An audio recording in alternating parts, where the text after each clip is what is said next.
তোমার নাম রেহানা? হ্যাঁ, আমারে কিভাবে চিনি? সে কথা পরে বলতেছি, বাবাকে ডাকো। বাবা? মানে তোমার বাবা। কই গেলা গো? এদিকে হও, তোমার জানি কেনা খুঁজতাছে। তুমি আমারে খুঁজতেছো? জি। বলো কি চাও? পরিচয়। কিসের পরিচয়? বাবার পরিচয়। আমার পরিচয় মানে? তুমি কি বলতেছো? আমি কিন্তু কিছু বুঝতেছি না। তোমার এখানে চিনি নে? একটু অনুভব করেন তো, আপনি মেরে সামিন কিনা। আমার মনে হইতেছে যে তোমার কোন একটা ভুল হইতেছে।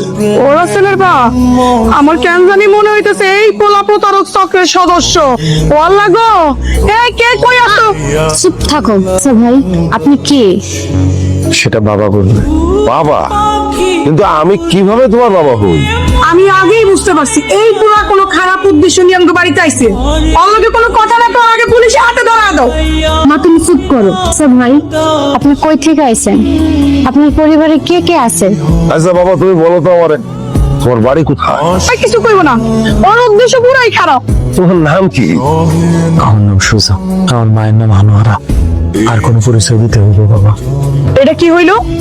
চুপ করে আসো কেন? কথার উত্তর দাও। তুমি কি কিছু জানো না? আমি তোমার কাছে কোনোদিন কিছু গোপন করছি? এমনি করে কইলে তো হইব না। তাইলে তুমি আমারে এখন কি করতে কইতেছো?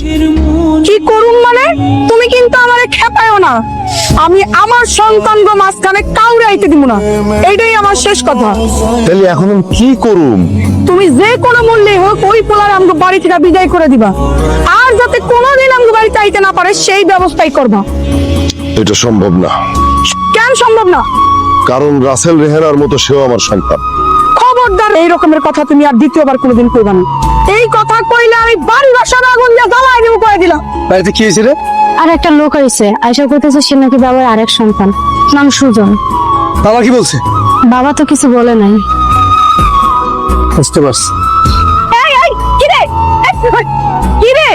তোরা আমাকে লোকের মারতেছিস কেন? আরে একটা ধান্দাবাজ ভান্দাবাস কি ধান্দাবাজি করছ উনি? আমাদের বাড়ি এসে কয় হ্যাঁ নাকি আমার বাবার আরেকটা সন্তান। আচ্ছা হ্যাঁ যদি কয় হ্যাঁ তোর বাপের সন্তান, এটা তোর বাপ দেখবো, তুই মারবি কে? আপনি ঠিক আছেন? আপনারা কাজটা একদম ঠিক করেন। লোকটা না হয় একটা ভুল করছে, তাই বলে এমন করে মারবেন আপনারা? কি বলতেছো সাদিয়া তুমি? আমরা কেন ওরে মারতে যাব? এই যে তুমি আমারে বলো তো, কে মারছে তোমারে? আমি মারছি। এরপরে যদি আমার ঘরে মাইসে উল্টা পাল্টা কথা কয়, আমি ওরে জানে মাইরা ফেলাম। খবরদার আছে, দেশে আইন আছে, আদালত আছে। সে যদি কোনো ভুল কইরাও থাকে সে তার শাস্তি পাইবে, তাই বলে তুই তো গায়ে হাত দিতে পারস না। উনি যদি এখন থানায় যায় তাহলে কিন্তু আপনারা কেউ বাঁচতে পারবেন না। আর আমি কিন্তু নিজের চোখে দেখছি, আমি কিন্তু সাক্ষী দিব।